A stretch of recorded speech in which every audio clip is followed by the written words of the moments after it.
इन्हों के थले बड़ा दुध हैगा। इन्हों के इंतजाम वास्ते कूलर पे होया हैगा।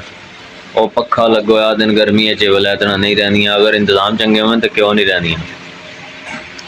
अस्सलाम वालेकुम जी नाज़रीन, की हाल है? ठीक ठाक हो? अज असी एक नवे व्लॉग के नाल तुहाडे कोल हाज़र होए हैं पीके एनिमल 512 ते।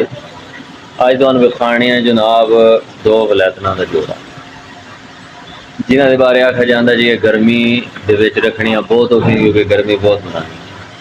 लेकिन असी तुहानूं विखासा है गावां खलोती हुई बिल्कुल फ्रैश कि वेख लो तुहाडे सामने खलोती हुई बहुत शदीद गर्मी, लेकिन इन्होंने कोई गर्मी नहीं लग रही। उसकी की वजह हैगी? अगर इन्होंने इंतजाम चंगे किए हों तो कोई गर्मी नहीं लगी। वह पक्का लगा हुआ है, ए थले कूलर पे होया, क्या तुहाडे सामने चारा खा रही है। यह सोने वाली हैगी, यह सोई हुई है। ये थले जनाब 18 लीटर दुध है। तो कोई गर्मी नहीं है जनाब मना रही है, जो कि इन्हों की बड़ी जो ना सेवा हो रही है। इतने पक्के लगे हैं जनाब 6वां महीना है। ये भी जनाब आप वेख रहे हो, मूँह भी इहदा वेख रहे हो। ये दसन की मुहताज नहीं भी मैं की खूबसूरती तुहानूं दस रही होती। शौकीन भरावां पता लग पैंदा भी वैसे केड़ी हैगी, केड़ी नस्ल की मझ है। तो पहले यदा तुहानूं चेहरा विखाने हैं गां का, चेक करो जनाब। चारा खा रही है बहुत पूरे सुकून नाल, बगैर गर्मी मनाया है चेहरा है।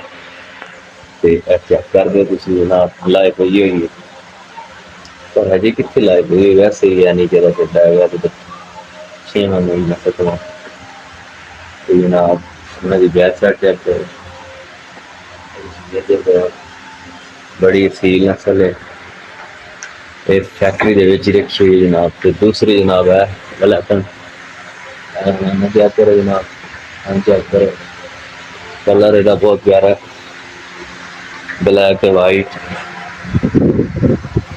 चेहरा जनाब चेक कर सकते, चारा खा रही है माशाल्लाह, चंगा चारा है, चरदी है चंगी। तुहाडे सामने वास्ते खलोती है, कोई गर्मी की परवाह कोई नहीं, क्योंकि वो पक्का लगे हुआ है क्या कूलर लगे हुआ है। अगर हिफाजत की जाए शायद ही तो कोई मसला नहीं। तो जो हम बंदा बन्ने इंजे बगैर गर्मी के आखे तो गाँव गर्मी के बगैर रह ही नहीं सकती, गर्मी रह ही नहीं सकती।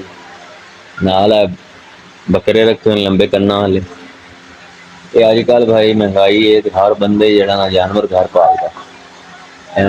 देख रहे हो तुम फैक्ट्री हैगी, फैक्ट्री च रखे जगह बनाई हुई डंगर, तो शौक है इन्होंने गांव रखा है कनाल उसकी वैड़ हैगी उस गां की। इसकी उम्र तुहानू दसी है तो तुम आप हैरान हो। इसकी उम्र हले 7 महीने, 7 महीने माशाल्लाह वेख लो केडी। खुराक की इतने इन्होंने कोई कमी नहीं, खुराक बहुत इन्होंने पाई जाती।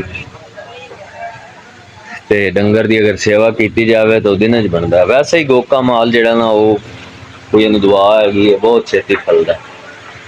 हुण ये जी हैगी बच्ची तुहानू विखाई है, इस भी हुण सू पैना है। ये माशाल्लाह 18 किलो दुध देंदी हैगी है। तो इन इसका साल हो गया सानू इन्होंने रखिया इत्थे। साल दे विच जनाब एक उस बच्ची दी ते इहदे थल्ले बच्चा हैगा ही बच्चा। वो साडे रिश्तेदार जिहड़े हैं वो ढोला है।